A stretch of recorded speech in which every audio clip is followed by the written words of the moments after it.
Halo semuanya, saya Fadia Kamila Hanum. Saya mahasiswi dari Universitas Shahid Jakarta, Prodi Teknologi Pangan. Di sini saya akan memaparkan materi tentang hubungan COVID-19 dengan matematika. Video ini dibuat untuk memenuhi tugas kalkulus di Universitas Shahid Jakarta. Hubungan matematika dengan COVID-19. Kenapa sih kita harus social distancing? Lalu, kenapa kita harus tetap di rumah saja? Dari grafik ini, kita dapat melihat terdapat dua kurva yang berbeda.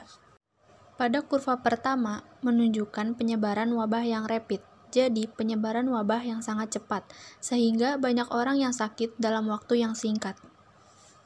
Sedangkan pada kurva kedua menunjukkan penyebaran wabah yang lambat. Jumlah orang yang sakit lebih tersebar dalam kurun waktu yang lebih lama. Sebenarnya, ada hal menarik yang tidak kita ketahui. Pada kedua kurva tersebut, jumlah orang yang sakit sama besarnya. Bedanya, terdapat garis yang menunjukkan kapasitas fasilitas kesehatan, yaitu jumlah rumah sakit, jumlah tempat tidur, jumlah dokter, jumlah perawat, dan jumlah alat kesehatan lainnya.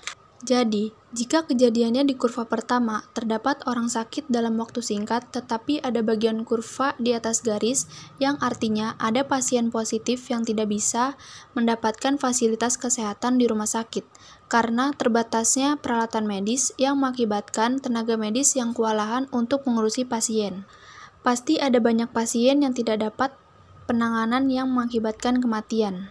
Sebaliknya, pada kurva kedua, meskipun penyebarannya lambat dan penyelesaiannya lebih lama, tetapi pasien yang positif bisa diurus dengan baik sehingga jumlah pasien yang meninggal bisa lebih sedikit dari kurva pertama.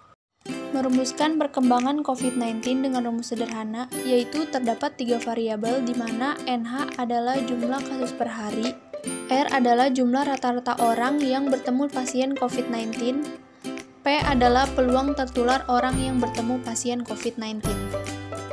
Dari variabel tersebut dapat dirumuskan sebagai berikut. NH plus X sama dengan 1 plus R dikali P pangkat X dikali NH. Lalu, bagaimana cara mengurangi nilai NX? NX adalah total pasien di hari ke X. Kita ambil contoh dalam kondisi tidak social distancing. Di hari ke-14, terdapat 29.192 orang yang positif COVID-19. Sedangkan dalam kondisi social distancing, di hari ke-14 hanya terdapat 379 orang pasien positif COVID-19.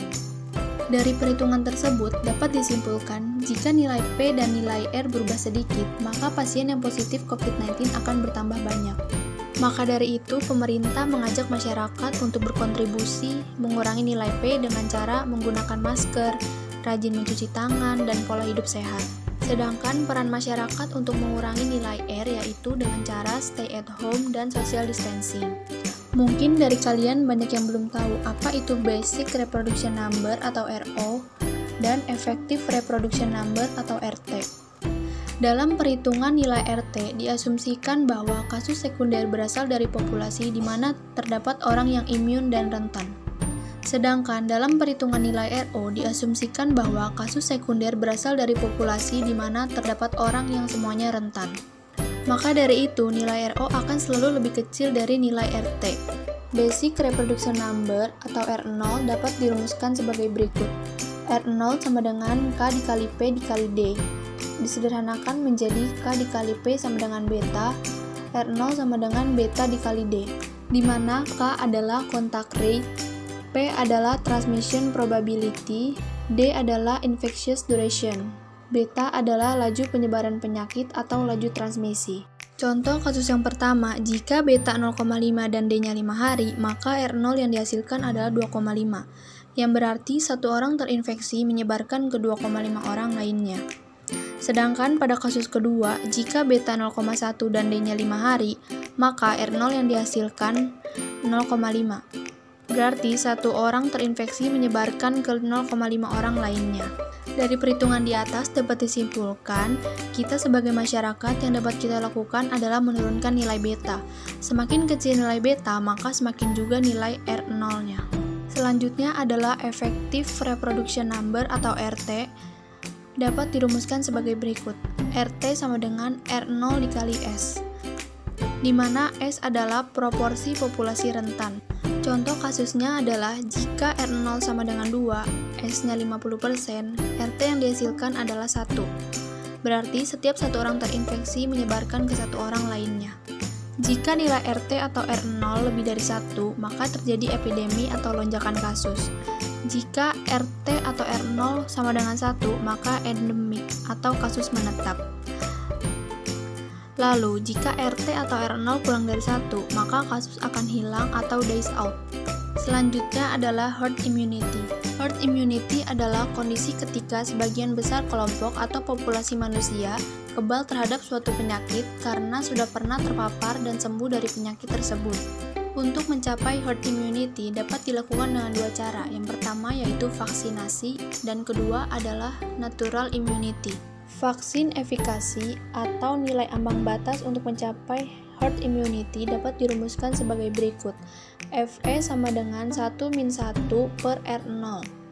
R0 dapat berbeda di setiap daerah, tergantung pada populasi, laju transmisi atau beta, dan laju kesembuhan atau D. Contoh kasusnya, jika R0 atau RT sama dengan 2, maka vaksin efikasi yang dihasilkan adalah 50%. Yang berarti butuh 50% populasi imun untuk mencapai herd immunity, baik dengan vaksin ataupun natural immunity. Terima kasih sudah menonton video ini, semoga video ini dapat bermanfaat bagi kita semua.